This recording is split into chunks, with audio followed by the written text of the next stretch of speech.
Meus irmãos, vamos abrir a palavra de Deus no Evangelho de Lucas, capítulo 5. Faremos a leitura dos versos 27 a 31.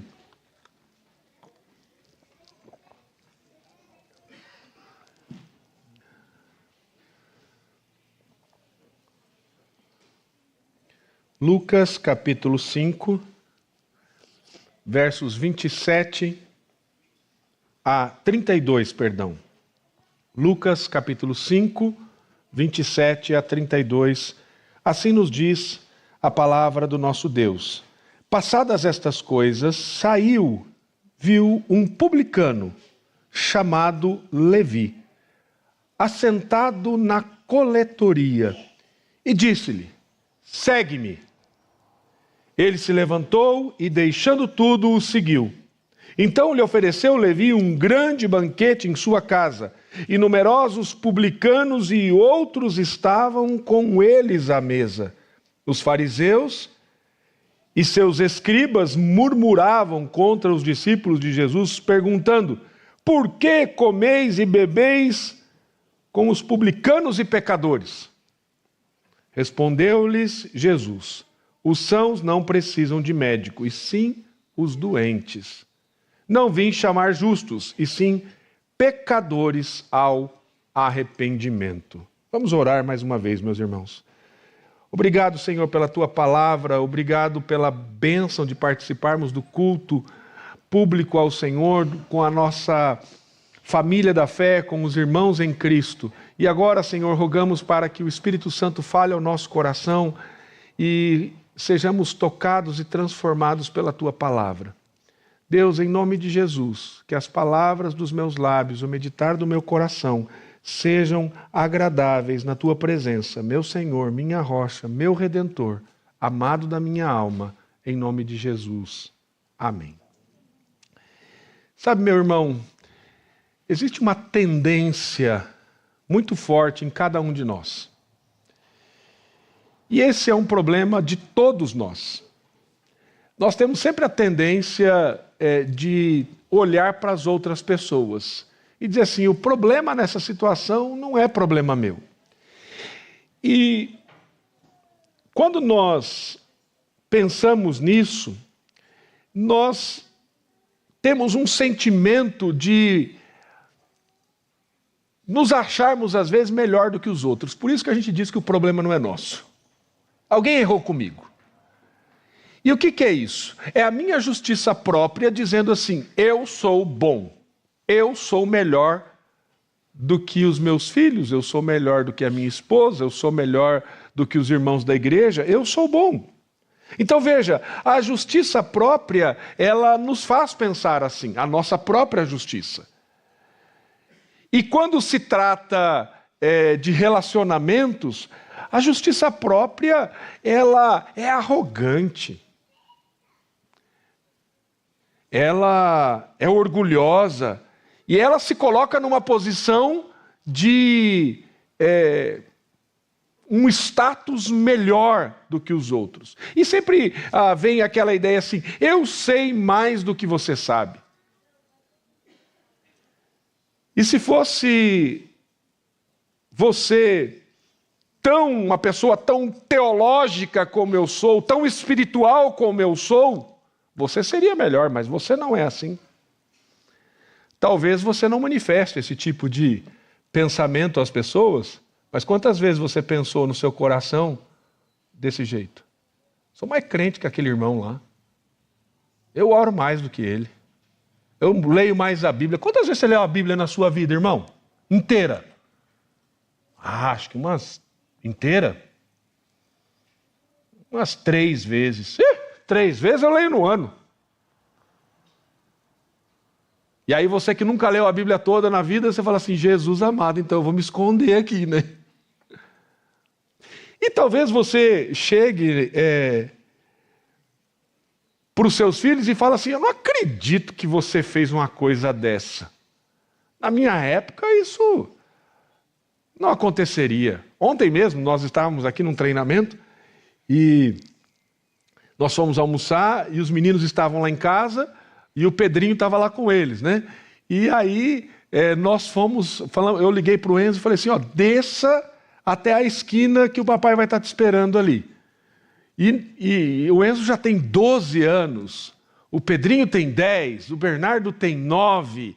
Eles poderiam muito bem descer até aqui a igreja, porque na minha época eu ia para a escola com 6 anos de idade sozinho, andando 4 quilômetros, a pé. E não era o papai e a mamãe que levava. E eu voltava com um bornazinho, que eu colocava 2 litros de leite aqui, eu passava na frente do posto de gasolina de um amigo do meu pai, ele falava, ô leiteiro! Né? E era todo dia assim.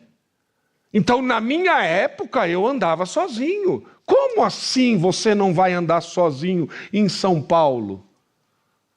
Tudo bem que eu morava numa cidade chamada Mangueirinha. Já ouviu falar? Nunca ouviu falar, né? É a maior reserva de araucária do mundo. Você conhece a araucária? Aquela árvore que louva a Deus?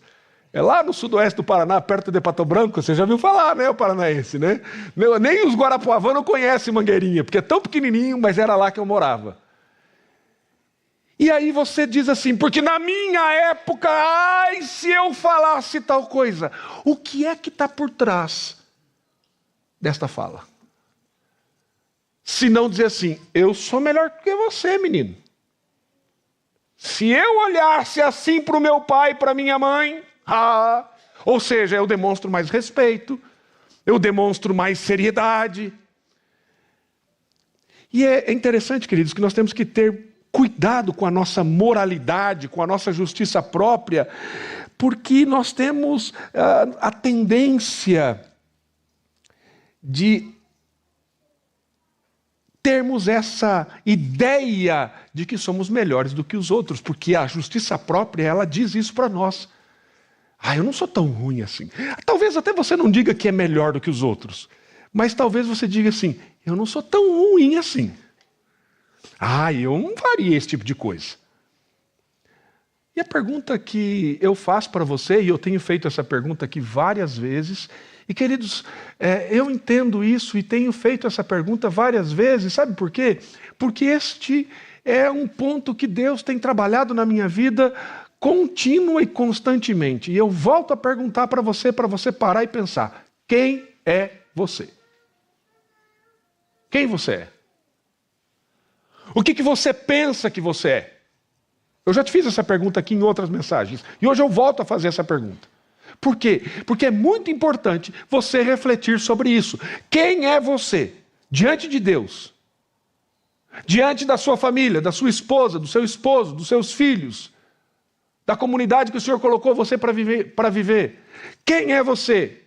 Como a visão que você tem de você mesmo diante de Deus afeta a maneira como você pensa que você é, sobre, especialmente, na relação com Deus, da necessidade da graça de Deus. Como a maneira como você pensa sobre si mesmo molda a forma como você interpreta, pensa e responde aos outros, aqueles que estão ao seu redor.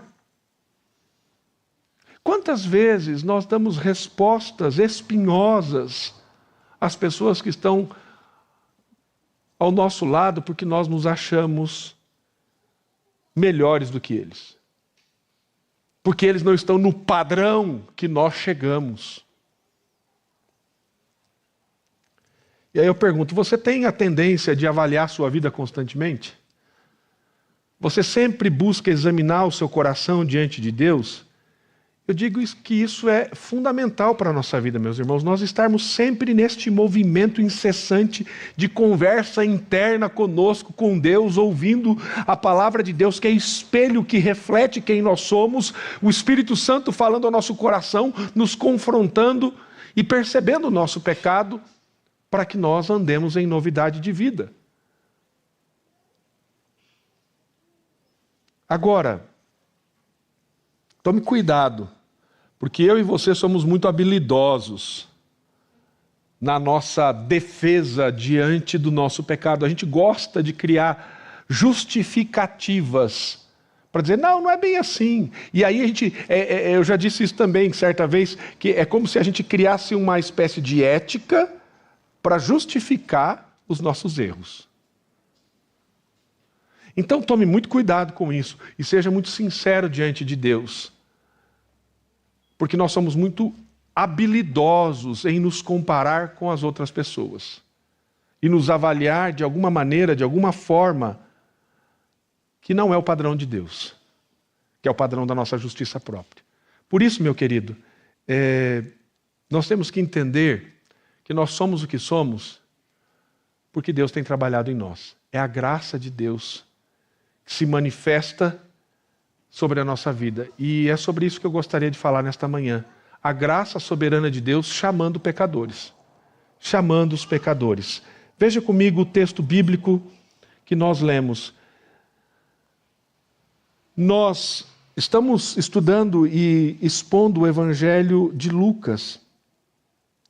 E nós vimos na última exposição que alguns homens levam um amigo deles, que estava debilitado, um paralítico que não conseguia andar, e eles sabem que Jesus está ensinando lá em Cafarnaum,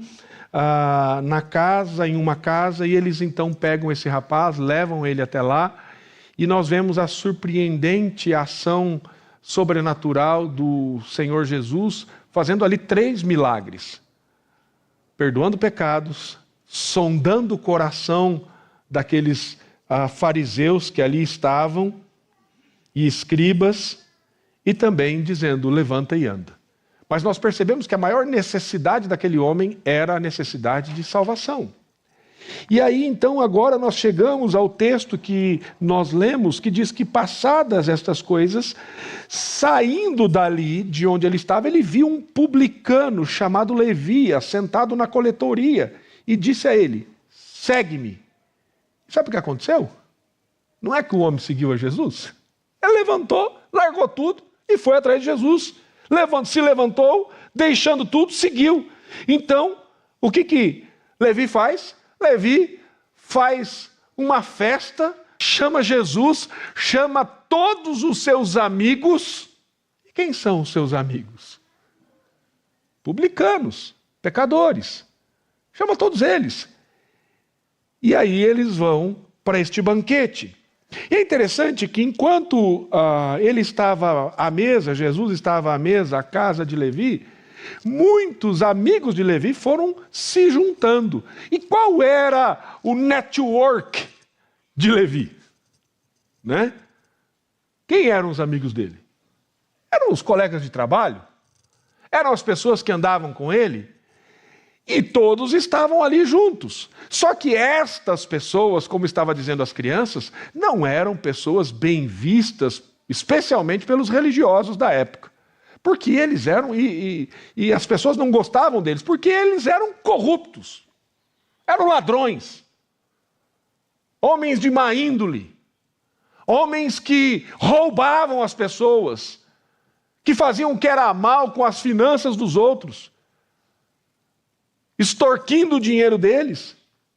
E aí, nós sabemos que os escribas e os fariseus estavam ali, o que eles fizeram? Seguindo a Jesus. E aí veio Jesus entrando numa casa de um publicano, um cobrador de impostos, e aí eles dizem assim, como assim? Por que ele come e bebe com os publicanos e pecadores? E aí, queridos, nós olhando para esse texto, eu vejo algumas coisas que eu gostaria de compartilhar com você aqui, como o Senhor Jesus age com cada um de nós e como ele agiu aqui. A primeira coisa que eu vejo é que o chamado da graça, ele é irresistível. O chamado irresistível da graça. Levi, como nós vemos, é um cobrador de impostos. E ele está na sua mesa de trabalho, está ali no seu dia a dia, cobrando taxas, extorquindo as pessoas, pescadores, comerciantes, cobrando impostos. E nós sabemos, como eu disse, que esses homens são bandidos, são corruptos e eram pessoas desprezadas. Se os leprosos que nós vimos a exposição pelo bacharel Lucas dos versos 12 a 16 eram desprezados por conta da sua doença, esses eram mais desprezados que os leprosos. Só para você ter uma ideia. Então, as pessoas, elas temiam os doentes por causa das doenças infecciosas desses, que era o caso dos leprosos. Mas aqui eles odiavam esses cobradores de impostos. E esses homens eram do povo de Deus, eram hebreus que trabalhavam para o governo romano e cobravam impostos exorbitantes que afetava a economia toda do país, da Palestina, e eles também se beneficiavam da cobrança, tomando parte desses impostos para eles. Então, assim, eles eram agentes políticos corruptos, eram ladrões, eram conhecidos por sua ilegalidade, por sua imoralidade. E como um grupo de pessoas, os cobradores de impostos, eles foram também excomungados da sinagoga. Eles eram tão conhecidos por sua corrupção que eles não tinham permissão de participar de nenhum dos trabalhos espirituais. E agora, pense um pouquinho comigo, como eu falei com as crianças. Você só tem 12 vagas no seu time. Você não tem plano B. Não tem plano B. Jesus não tinha plano B, queridos. Será que eu e você escolheríamos Levi para ser parte da obra da redenção e da proclamação do Evangelho para todo mundo? Eu creio que isso quer nos dizer algo muito importante, algo muito poderoso que a gente percebe nesse momento, nesse episódio. E em Cristo nós vemos que ele olha para esse homem que era desprezível, imoral, corrupto, que representa o oposto de tudo que Jesus é. Santo, glorioso, piedoso. E Jesus olha para esse homem e vê algo que nenhum de nós pode ver. Ele fala assim, eu vejo um potencial neste homem. Mas pense, não é um potencial inato neste homem. Não é porque ele é bom ou porque ele tem alguma coisa boa. Porque pelo que a gente viu aqui, não tem nada de bom nesse cara. Não tem nada de bom nesse homem. E o que Jesus vê é o que ele vê em cada um de nós. O que a graça dele pode fazer com cada um de nós. O que a graça pode fazer, o que a transformação pela redenção faz, que altera a nossa vida e agora passamos a viver para a glória de Deus. Então, você precisa entender que Jesus, ele tem uma visão muito mais ampla e ele tem a visão do todo, não como nós, que temos uma visão só do que está na nossa frente. E a razão pela qual nós ficamos surpresos com o chamado de pessoas como Levi é porque, por engano da nossa justiça própria e do nosso coração, nós achamos que somos diferentes. E de maneira equivocada, de alguma maneira, de alguma forma, nós pensamos que nós somos melhores do que Levi. Eu não sou tão mal quanto ele. Não se iluda, meu amado. Não se iluda. A sua esperança, a minha esperança, a nossa esperança, só tem um nome: a graça de Deus. É a graça. E não trazemos nada ao momento a não ser uma profunda necessidade, ao momento que somos alcançados por Jesus, a não ser uma profunda necessidade de transformação. E esse é o coração do Evangelho. No minuto em que você se acha maior, você está com problemas. No minuto em que você acha que não tem necessidade da graça, você tem um problema muito sério. E sabe, meus queridos, uma coisa ocorre à medida que nós crescemos, quando somos chamados por Deus e começamos a caminhar com Ele, nós crescemos no conhecimento bíblico e espiritual. E receio que isso seja de fato algo muito perigoso que pode acontecer conosco. nós aumentamos a nossa celebração e Cristo diminui. Nós temos que tomar cuidado, porque às vezes a gente vai se enchendo do conhecimento de Deus e eu acho que eu sei mais do que os outros. Mas, queridos, nós temos que entender a necessidade que nós temos da graça irresistível que nos chamou. Nós ficamos mais animados conosco mesmo e pela própria natureza disso, estamos menos animados com a graça. Eu quero dizer algo muito importante para você. Se você viver nesse planeta por 10 mil anos... Ontem eu estive... Ninguém vai viver 10 mil anos, obviamente, né? Mas ontem eu estive celebrando, juntamente com os irmãos da Igreja Presbiteriana da Lapa, o aniversário de 90 anos do presbítero Ângelo Rosário. 90 anos. E nós ouvimos da história do presbítero Ângelo, que caminhei com ele por muitos anos. O presbítero Ângelo é aquele que contei, que me ensinou a usar o guia aqui em São Paulo para fazer as visitas e tudo mais, quando saí do seminário e comecei a dirigir aqui em São Paulo. Foi um querido irmão, amado, piedoso, que nós andamos por muitos anos juntos na Igreja Presbiteriana da Lapa, porque todos os dias ele estava na igreja, porque ele já era aposentado e trabalhava como administrador da igreja. E quando olhava e olho para a vida do presbítero Ângelo e para todos os irmãos, Dona Cida Gasparetti, que já tem 100 anos. Querido, se você viver 100 anos, 110 anos, você terá necessidade da graça de Deus. Não se engane, querido. Não se engane. Eu e você somos muito parecidos com Levi. Opa! Como assim, pastor? O senhor está me chamando de corrupto? O senhor está me chamando de ladrão? Não sou como esse, não. Será?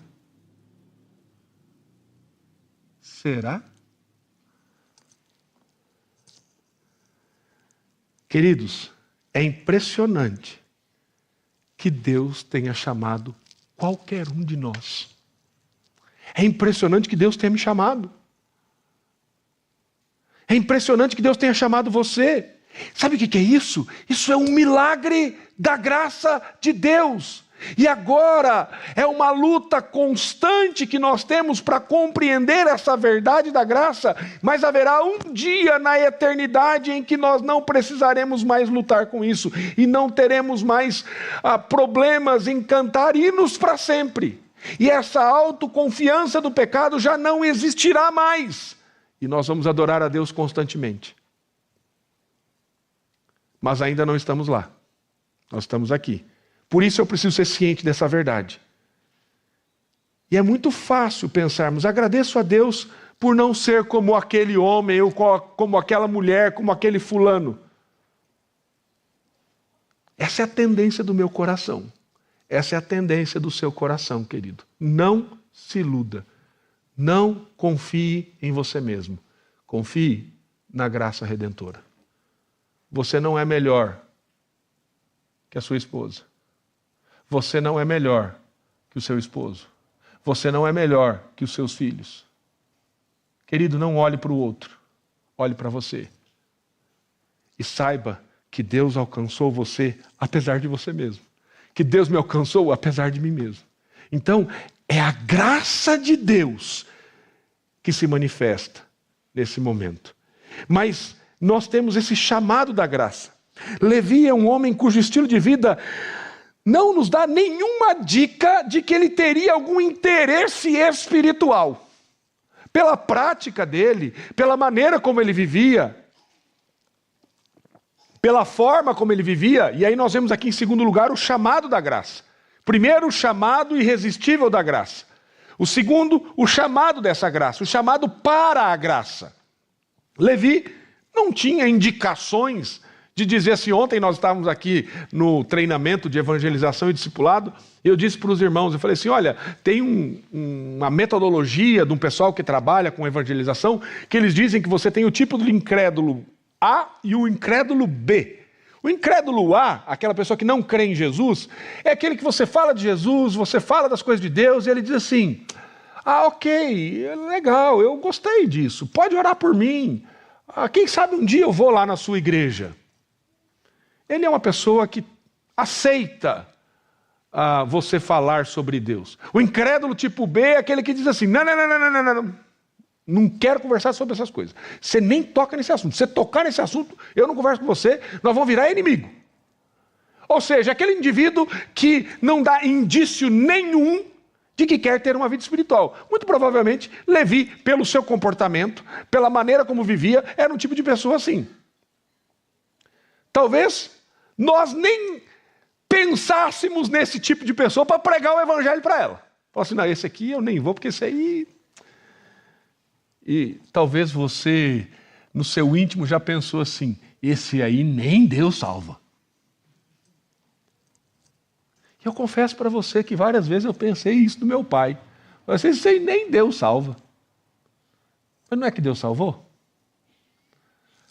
Porque Deus faz muito mais do que nós pensamos ou imaginamos, querido, dentro do nosso coração pecaminoso.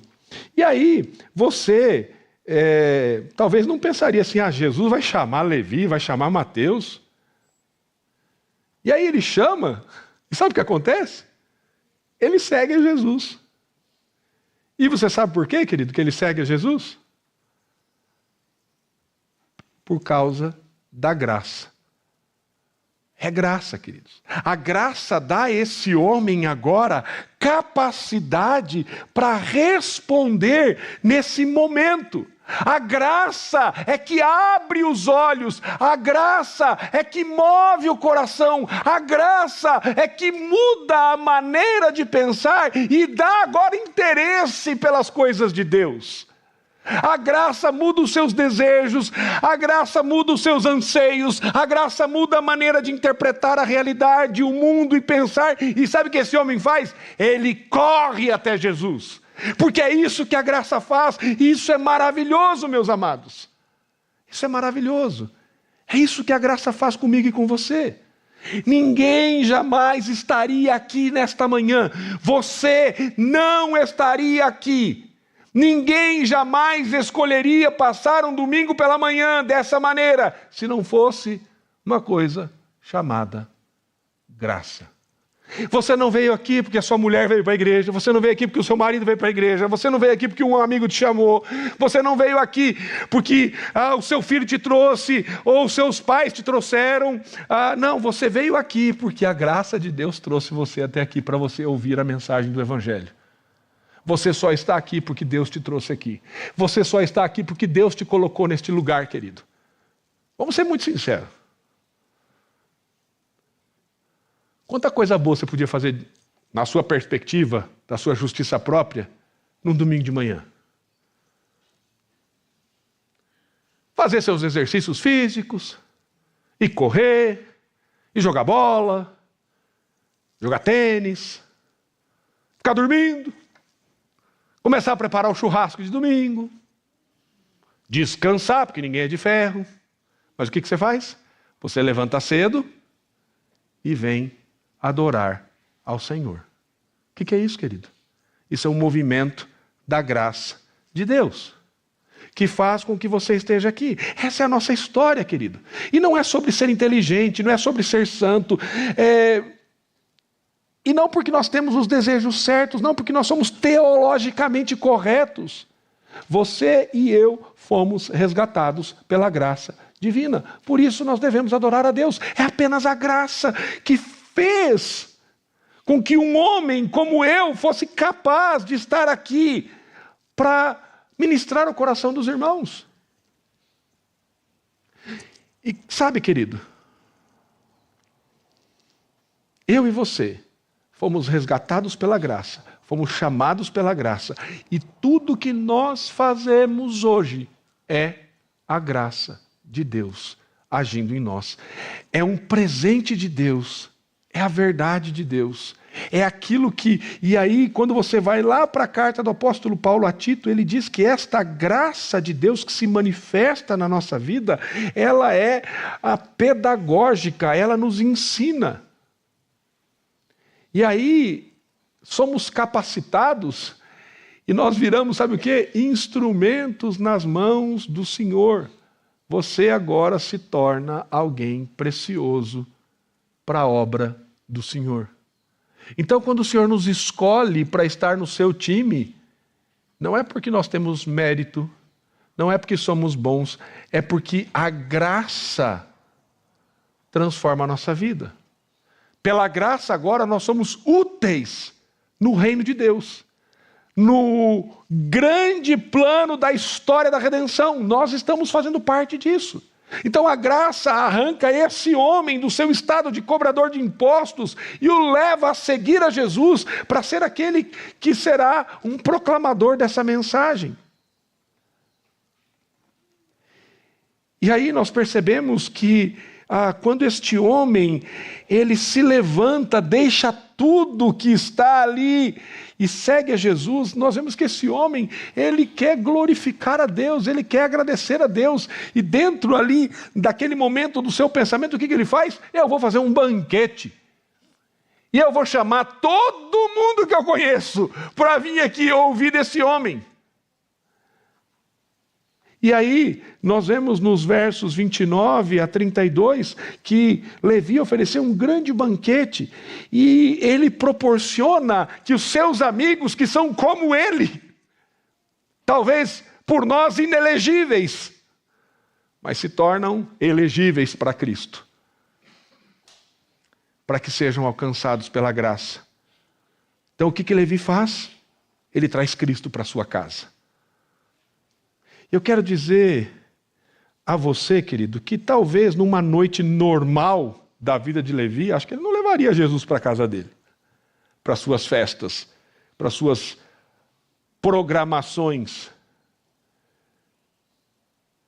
E está claro que ele quer celebrar a Deus que de fato ele tinha encontrado o Messias. Ele quer apresentar Jesus aos seus amigos. Só que, como eu falei, quem são os seus amigos? São os iguais, são os parecidos. Só que o que chama atenção, e que não sei se isso te choca ou não, mas parece que Jesus está muito bem confortável no meio dessas pessoas. Bem confortável nesse lugar. Essas pessoas são as pessoas pelas quais ele veio a esse mundo. E você não vê Jesus dizendo, sabe, Levi, o convite que você está me fazendo agora é um convite muito bom. Mas sabe o que é? Eu tenho uma reputação a proteger. Você realmente não espera que eu saia aí frequentando uma casa, uma festa que tem esse tipo de gente, né? Não é isso que Jesus faz, queridos. Ele está muito disposto a estar com essas pessoas e diante dele está a necessidade que trouxe Jesus ao mundo e que o levará à cruz, e que levou ele à cruz. Então, veja, Jesus ele não compactua com o comportamento daquelas pessoas e não vive como eles vivem, mas Jesus vai até eles para levar a redenção. E Jesus veio para chamar os pecadores. E aí, quando nós pensamos nesse ponto, a ideia e o termo pecadores, né, esse termo pecador significa alguém de classe, nesse tempo, né, as conotações elas eram muito sociais, eram espirituais também, mas no sentido de o pecado significar alguém que era desprezado, alguém que era forasteiro, alguém que era de uma classe inferior, uma classe baixa. Era isso que os escribas estão dizendo. Por que o mestre de vocês está comendo com pecadores e publicanos? Por que ele está comungando? E veja, é muito interessante isso, querido. Tem uma pessoa que eu conheço, e eu estava dizendo isso ontem no treinamento aqui também, que é um amigo, que ele falou assim, eu não chamo todo mundo para ir na minha casa, não. Para comer na minha casa, eu chamo quem é meu amigo. Então eu acho que sou amigo dele, porque eu já fui lá, né? Você não chama qualquer um para comer na sua casa, chama? Você não come com qualquer pessoa.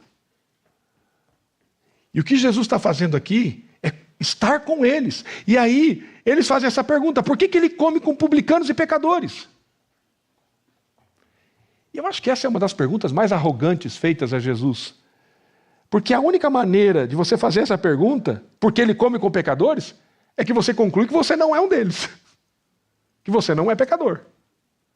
E se você conclui que não é um deles, o que está gritando dentro de você? A sua justiça própria. Eu sou melhor do que eles. Eu não fiz o que esses homens fizeram. Mas o fato aqui não é o que eles fizeram ou não fizeram, mas é que nós não temos nada para apresentar diante de Deus que seja aceitável a Ele. De fato, você poderia argumentar ainda mais, esses homens, esses líderes religiosos deveriam estar dizendo, que coisa maravilhosa.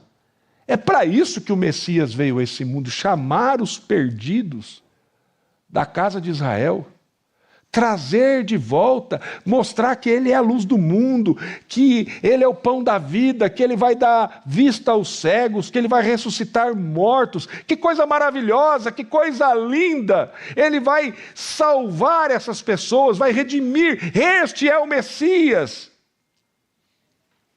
Mas essa não é a resposta desses homens, que eram os líderes religiosos. Como que Ele pode comer com pessoas assim? Quem sabe, em uma manhã de domingo, quem ficaria desconfortável se nós recebêssemos pessoas desse nível e se sentassem do nosso lado? Como que nós nos sentiríamos?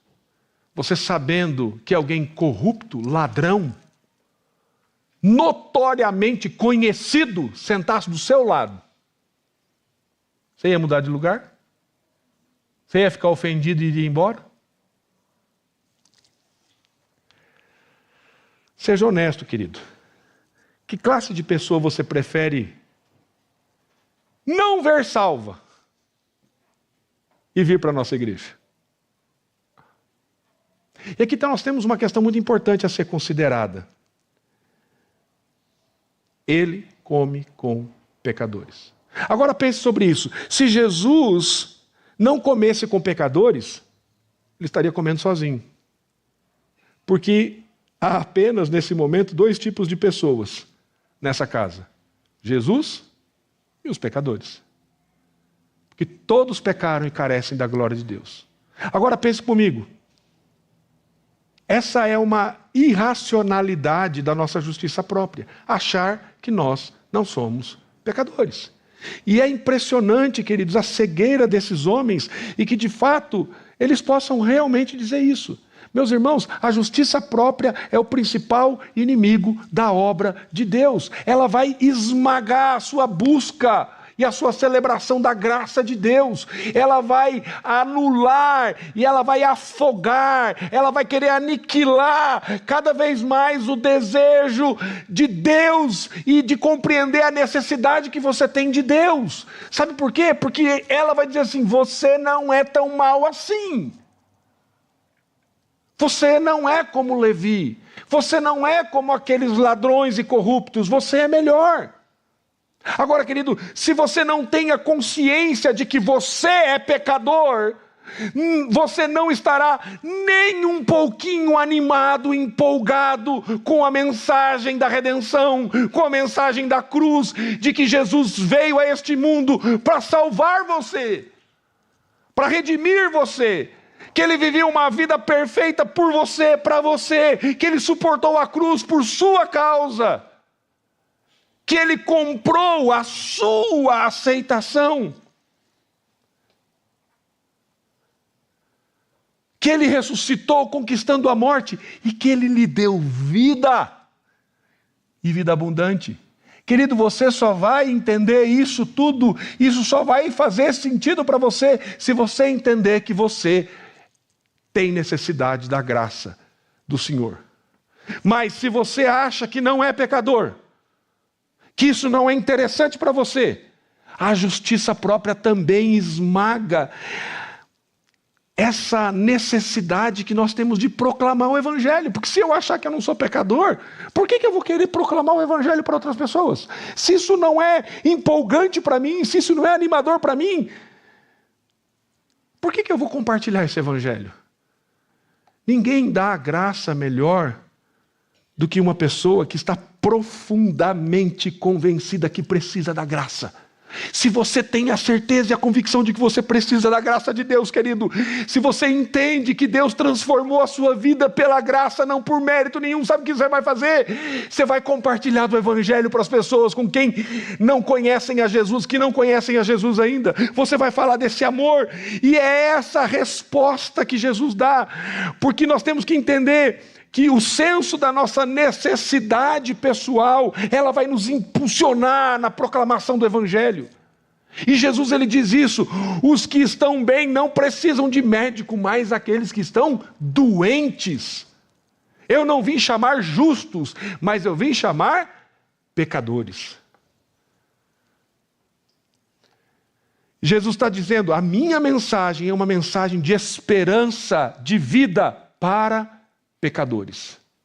Eu vim chamar estes. Jesus, neste momento, está nos dando uma imagem do zelo do seu ministério. Ele come com aqueles que são desprezados, rejeitados e aparentemente sem esperança. Por quê? Porque é exatamente isso que ele veio fazer. É exatamente isso que ele veio fazer. Ele foi crucificado como criminoso, ao lado de criminosos, levando o nosso pecado sobre ele, para que eu e você fôssemos perdoados, para que eu e você tenhamos vida, a parte de qualquer coisa que possamos fazer para alcançá-la, porque eu e você não podemos fazer nada para alcançar. Não foi justos que ele veio chamar, mas pecadores. Portanto, meu amado, eu tenho que entender que eu não sou melhor do que ninguém, que você não é melhor do que ninguém, que nós estamos aqui pela graça redentora, e é a graça que nos transforma. Portanto, querido, entenda a necessidade que você tem de Deus, o tamanho do seu pecado. E como Levi, levante e siga Jesus, para a glória do nosso Deus. Que Ele nos abençoe em nome de Jesus. Amém.